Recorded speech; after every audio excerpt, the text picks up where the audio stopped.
Hello learners, welcome to the world of Unfold You, your favorite digital learning platform. I am Savita Chauhan, your own mathematics mentor. Let's unfold today a very interesting subtopic of the complex numbers in quadratic equation, that is argument of a complex number. So बात कर रहे हैं हम argument of a complex number की. Argument of a complex number होता क्या है? It is nothing but a basic angle बच्चे जो एक complex number बना लेता है किसके साथ? Positive of real axis के साथ. ठीक है, तो हम यहाँ पे क्या बात कर रहे हैं?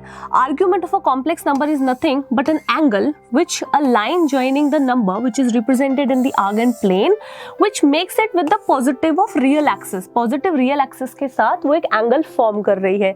Let us suppose देखो मेरे पास ये एक particular point है.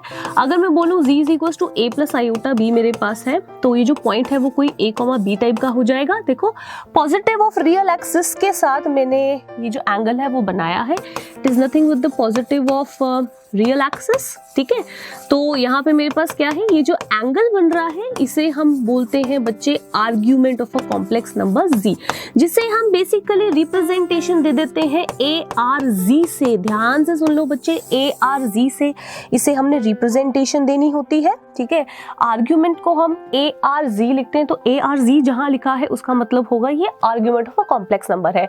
अब जैसे ये कॉम्प्लेक्स नंबर फर्स्ट क्वाड्रेंट में था बच्चे, वो थर्ड में भी हो सकता है, सेकंड में भी हो सकता है, थर्ड में भी हो सकता है, फोर्थ में भी हो सकता है, वो कहीं पे भी हो सकता है. तो आपको बेसिकली बात करनी है उसके एंगल फॉर्मेशन की, थीटा. ठीक है, वो किस तरीके से बन रहा है. तो सिर्फ एक ही चीज याद रखना कि जो एंगल वो बनाएगा किस चीज के साथ, पॉजिटिव रियल एक्सिस के साथ, उसको हम क्या बोल देंगे, argument of a complex number. Important note हमारे पास क्या है कि आर्ग्यूमेंट को बच्चे एम्पलीट्यूड भी कहा जाता है. यस, एम्पलीट्यूड भी कहा जाता है. तो ध्यान से देखो, आर्ग्यूमेंट कहीं लिखा हो, एम्पलीट्यूड कहीं लिखा हो, it is nothing but one of the same thing. So बात कर लेते हैं कुछ इंपॉर्टेंट पॉइंट्स की जो आर्ग्यूमेंट दैट इज एंगल से रिलेटेड है. सो आगे देखते हैं. नेक्स्ट हमारे पास क्या है, the argument of any point. Argument किसी भी पर्टिकुलर पॉइंट का जो एक बेसिक इंटरवल, देखो इंटरवल देखो बच्चे अपने पास क्या है, इंटरवल है अपने पास माइनस पाई से पाई. ठीक है, जो भी पर्टिकुलर एंगल माइनस पाई से पाई के विद इन लाई करेगा उसे हम बोलते हैं प्रिंसिपल आर्ग्यूमेंट. बेसिकली आर्ग्यूमेंट दो टाइप का होता है, एक होता है प्रिंसिपल, एक होता है जनरल आर्ग्यूमेंट. तो अभी हम सिर्फ प्रिंसिपल के बारे में बात कर रहे हैं. प्रिंसिपल दो पॉइंट्स के बीच में बाउंडेड है माइनस पाई से पाई के विद इन. तो जब भी माइनस पाई से पाई के विद इन के एंगल दैट इज आर्ग्यूमेंट के बारे में बात करेंगे तो उसे हम बोलेंगे प्रिंसिपल आर्ग्यूमेंट. ठीक है, तो इस प्रिंसिपल आर्ग्यूमेंट को निकालने का कुछ वे होता है हमारे पास.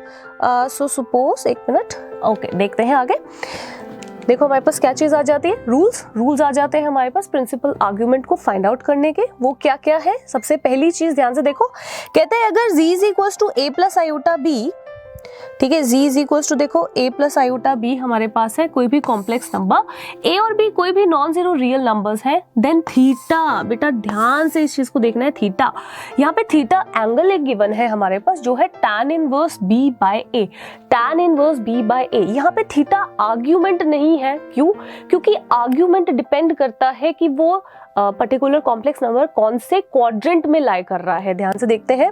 देन हम बात करते हैं किस चीज की, आर्ग्यूमेंट ऑफ z की वैल्यू थीटा तब होगी जब वो फर्स्ट क्वाड्रेंट में लाई कर रहा होगा. हाँ जी, फर्स्ट क्वाड्रेंट में लाई कर रहा है. मतलब अगर z is equal to a plus iota b कोई कॉम्प्लेक्स नंबर है, a पॉजिटिव है, b पॉजिटिव है, तो वो कॉम्प्लेक्स नंबर फर्स्ट क्वाड्रेंट में है. और अगर वो फर्स्ट क्वाड्रेंट में है तो आर्ग्यूमेंट ऑफ z की वैल्यू क्या होने वाली है, थीटा ही रहने वाली है. थीटा क्या है, वो है tan inverse of mod b by a. It is nothing but mod बच्चे, यहाँ पे पॉजिटिव वैल्यू रहने वाली है. फिर देखते हैं अगर सेकंड क्वाड्रेंट में लाई कर रहा होगा तो आर्ग्यूमेंट z की value pi minus theta. Third में लाई कर रहा होगा तो minus pi plus theta. Fourth में लाई कर रहा होगा तो माइनस थीटा. तो अकॉर्डिंग टू द क्वाड्रेंट आपको देखना है आर्ग्यूमेंट ऑफ z की वैल्यू क्या है. तो लेट अस सपोज मैं यहाँ पे 4 क्वाड्रेंट्स बना देती हूँ. देखो अगर एक particular complex number first quadrant में होगा तो आर्ग्यूमेंट ऑफ z की वैल्यू थीटा रहेगी. अगर सेकंड में होगा तो आर्ग्यूमेंट ऑफ z की वैल्यू हो जाएगी पाई माइनस थीटा. अगर थर्ड में होगा तो आर्ग्यूमेंट ऑफ z की वैल्यू हो जाएगी minus of pi minus theta, जिसे जब आप खोलोगे ना बच्चे देखो यही बन जाएगा माइनस पाई प्लस थीटा।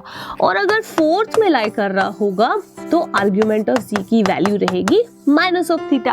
अब देखो यहाँ पे आप कुछ रिलेशन देख सकते हो, रिलेशन देखो कैसे है हमारे पास, यहाँ पर जो सेकंड और थर्ड है और फर्स्ट और फोर्थ है उनमें सिर्फ नेगेटिव का फर्क है, ठीक है। This is pi minus theta, this is minus pi minus theta, this is theta and this is minus theta. आपको ये चीज याद रखने की जरूरत है जब भी आपको प्रिंसिपल आर्ग्यूमेंट निकालने के लिए बोला जाएगा। सो लेट अस सपोज एक क्वेश्चन से समझ लेते हैं, ठीक है, बट पहले प्रॉपर्टीज पढ़ लेते हैं, ठीक है। क्वेश्चन थोड़ा बाद में करते हैं क्योंकि प्रॉपर्टीज आना बहुत जरूरी होती है किसी क्वेश्चन को करने से पहले। तो देखो प्रॉपर्टीज में हमारे पास क्या हो जाएगा, आर्ग्यूमेंट ऑफ जी1 जी2 आर्ग्यूमेंट ऑफ जी1 प्लस आर्ग्यूमेंट ऑफ जी2 के इक्वल है। इंपॉर्टेंट बच्चे क्या चीज है, आर्ग्यूमेंट की properties is similar as that of the log, log के जैसी होती है, जैसे लॉग m इंटू n होता है log m plus log n, वैसे ही आर्ग्यूमेंट ऑफ जी1 जी2 होता है आर्ग्यूमेंट ऑफ जी1 plus argument of G2. Similarly देखो आगे नेक्स्ट वाली प्रॉपर्टी देखते हैं हमारे पास, इन जनरल अगर प्रोडक्ट जो है वो लंबा चला जाए तो प्लस प्लस प्लस ऐसे कुछ फॉर्मेशन बन जाती है। नेक्स्ट देखो जी1 बाय जी2 हो तो आर्ग्यूमेंट ऑफ जी1 माइनस आर्ग्यूमेंट ऑफ जी2। Next is argument of G by G का कॉन्जुगेट, याद है ना कॉन्जुगेट हमने पढ़ा था, ठीक है। तो कॉन्जुगेट के साथ देखो रिलेशन में प्रॉपर्टी क्या आती है, अगर जी बाय जी बार हो तो होता है ट्वाइस ऑफ आर्ग्यूमेंट ऑफ जी। नेक्स्ट देखते हैं आर्ग्यूमेंट अगर हमारे पास हो, देखो नेक्स्ट हमारे पास देखो क्या चीज है, आर्ग्यूमेंट अगर जी बार हमारे पास हो तो वो जाता है माइनस आर्ग्यूमेंट ऑफ जी। बच्चे ये दो प्रॉपर्टीज बहुत इंपॉर्टेंट है, तीन प्रॉपर्टीज अगर मैं लगा के चलूँ ये बहुत इंपॉर्टेंट प्रॉपर्टीज है कॉम्पिटिटिव पॉइंट ऑफ व्यू से।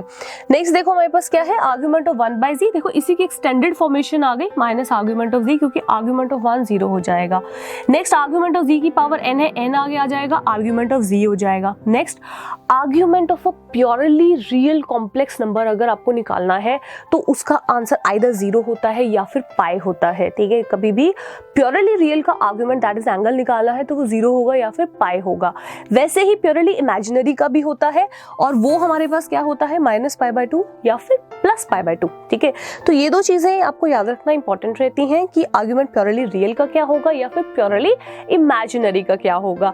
अब इसके क्वेश्चन को डिस्कस कर लेते हैं, ठीक है। सो देखते हैं क्वेश्चन, जरा इसका एक प्रॉब्लम देखते हैं। कहता है find the principal argument of 1 plus iota, कहता है 1 प्लस आयोटा का प्रिंसिपल आर्गुमेंट निकाल कर बताओ।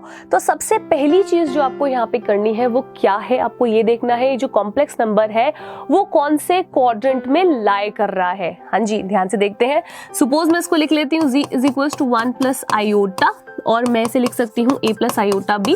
फटाफट से कंपैरिजन कर लो बच्चे, a की वैल्यू 1 है, b की वैल्यू 1 है, फिर मैं देखती हूँ a की वैल्यू 1 b की वैल्यू 1, मतलब ये कौन से क्वाड्रेंट में है, हमारे पास फर्स्ट क्वाड्रेंट में है क्योंकि a भी पॉजिटिव है b भी पॉजिटिव है।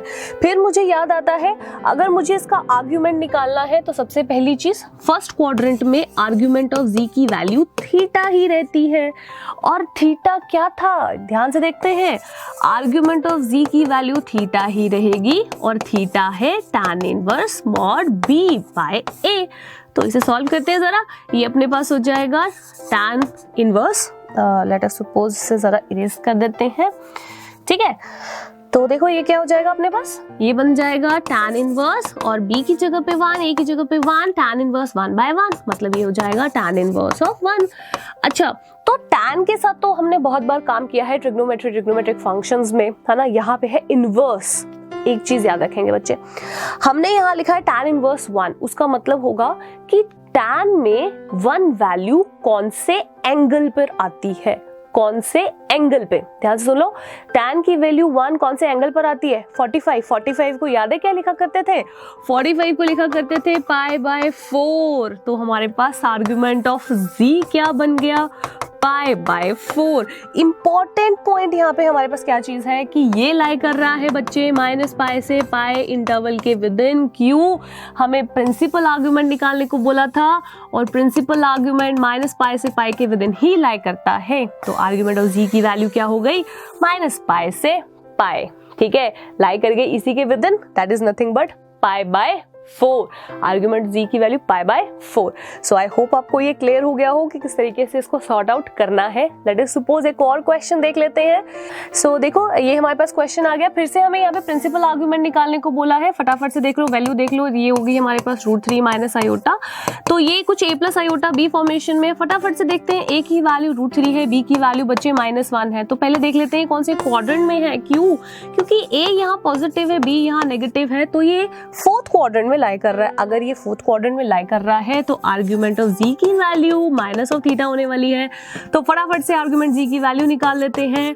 Minus theta minus of tan inverse mod of b by a। ठीक है, ध्यान से देखते हैं, ये हो जाएगा minus of tan inverse b की वैल्यू फटाफट से डालो -1, ये हो गया √3। बच्चे ये मॉड है, तो मॉड में जो भी वैल्यू होती है वो हमेशा पॉजिटिव रहती है, तो मतलब 1/√3 होगा।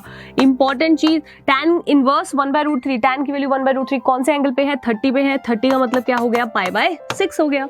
इसका मतलब आर्ग्यूमेंट ऑफ z की वैल्यू क्या आ गई? -π/6, जो -π से π के विद इन लाई कर रहा है, हमारी कंडीशन को सेटिस्फाई कर रहा है। क्यों? क्योंकि हमें निकालना था प्रिंसिपल आर्ग्यूमेंट, और प्रिंसिपल आर्ग्यूमेंट -π से π के विद इन ही लाई करता है। तो आई होप आपको ये क्वेश्चन जो है वो समझ आ गए हो कि प्रिंसिपल आर्ग्यूमेंट किसी भी कॉम्प्लेक्स नंबर का निकालना है तो किस एल्गोरिदम को फॉलो करना है। तो आपको क्या करना है, अब जितने भी क्वेश्चंस आप प्रैक्टिस कर सकते हो उतने क्वेश्चंस आपको प्रैक्टिस करने हैं, क्योंकि जितना प्रैक्टिस करोगे उतना आपको समझ आएगा। एंड यस, कोई भी डाउट होगा तो क्या करना है, अनफोल्ड यू के आस्क योर डाउट सेक्शन पे जाके अपने डाउट्स को क्लियर कर लेना है। तो आज के लिए बस इतना ही। Till then keep learning, keep sharing, signing of.